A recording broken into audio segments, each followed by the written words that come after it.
बारीक सा रहे दीवाना, यही से खुलेला किस्मत के पाना। ए बाबू हरे यही पछा बारीक सा रहे दीवाना, यही से खुलेला किस्मत के पाना। तो पहले फोन निकाले में अंगूरी न डाल न तो गिर जइबे एकरा झाई से। अरे किसटा वाली के ढूढ़ी खाल काहे होला, पूछ ले रे छौरा आई से। अरे किसटा वाली के ढूढ़ी खाल काहे होला, पूछ ले रे छौरा आई से। पूछ ले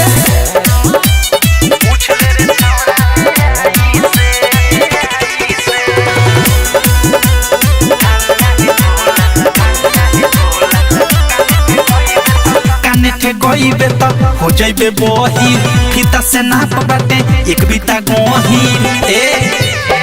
काने के गईबे तो हो जाइबे बहिर, फीता से नाप बाटे एक बीता गहिर।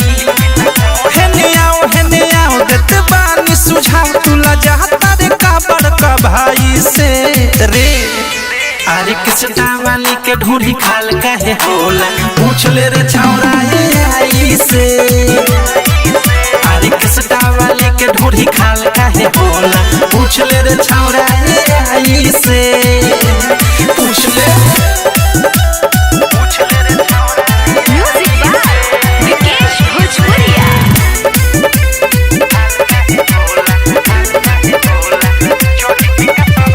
चढ़ी पिका पावा आइल बारे खेले, सट तू बारे जानकारी बिना ले ले जानकारी ले ले।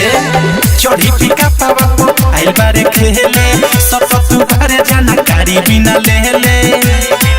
सुन प्रेमिया भेस तू तो हो जाइबे रेस, तनी डहरे ये करा गहराई से रे। अरे किसटा वाली के ढूढ़ी खाल काहे होला, पूछ ले रे छौरा आई से।